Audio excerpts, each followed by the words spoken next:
When Chris Sanders pitched the film to Tom Schumacher, he did a pitch book, and in that pitch book he drew early character designs of Lilo and Nani and Stitch and Jumba and Pleakley. I didn't want anybody to get the wrong visuals when they read the pitch and the treatment, so I made this little miniature book that presented everything the way I wanted them to see it. I so fell in love with it. I wanted us to make a movie that looked like a Chris Sanders drawing. And that meant everybody was going to have to draw like Chris, which is no small task, because although he doesn't seem to think it's difficult, it's kind of difficult to emulate. In a lot of the Chris Sanders drawings, things almost seem to melt so that everything drips to the bottom. For instance, legs are bottom heavy, they're chunkier at the bottom toward the feet and the calves. Same with the arms. With Pleakley, we made his upper torso thinner and his legs chunkier and fatter at the bottom. It's almost like it's a sack filled with fluid. If you lifted him up, everything would just sink to the bottom. Even his fingertips kind of drip down, they're bottom heavy toward the extremities. Actually, she's just ugly.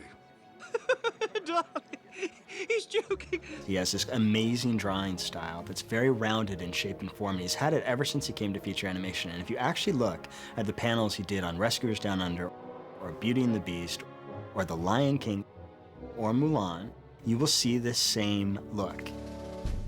Chris draws with no hard edges, no straight lines. It's very soft and very friendly. It's inherent in everything, the way the leaves are drawn, the way the vehicles are drawn. Everything has kind of a roundness that's puffed up a little bit. There was Lilo's camera, which she takes pictures of people on the beach. If you can, just imagine that we just stuck a straw into that camera and blew it up a bit and just inflated it. Even in space, where you expect the technology to be very hard and cold and forbidding, everything's kind of round. The plasma guns are round. The ships themselves are kind of round and friendly. Even the little explosions, we would have a tendency to draw those kind of as spiky, very sharp. We even inflated those. All the explosions are round and inflated and kind of blobby. Everything is blown up and puffy and more fun.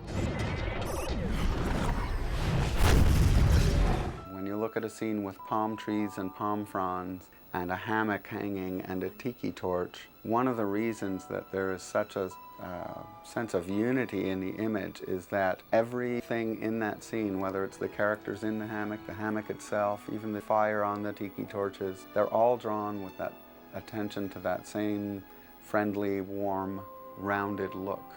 Almost like you could hug the movie without cutting yourself or getting poked by anything. There's a real comforting feel to this.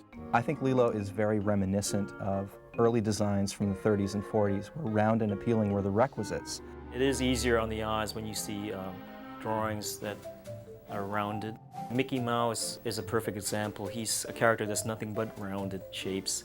People just subconsciously, they may not even realize why, but they love the character. They find it appealing, and it's because of the round and oval shapes. Whereas if you have too many angles and sharp corners on a character, it's a little harder to look at and maybe a little less appealing.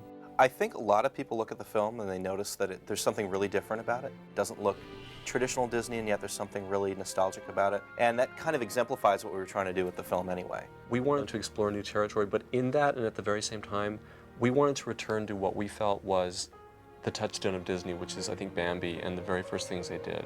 And I think that I'm proud that we accomplished that.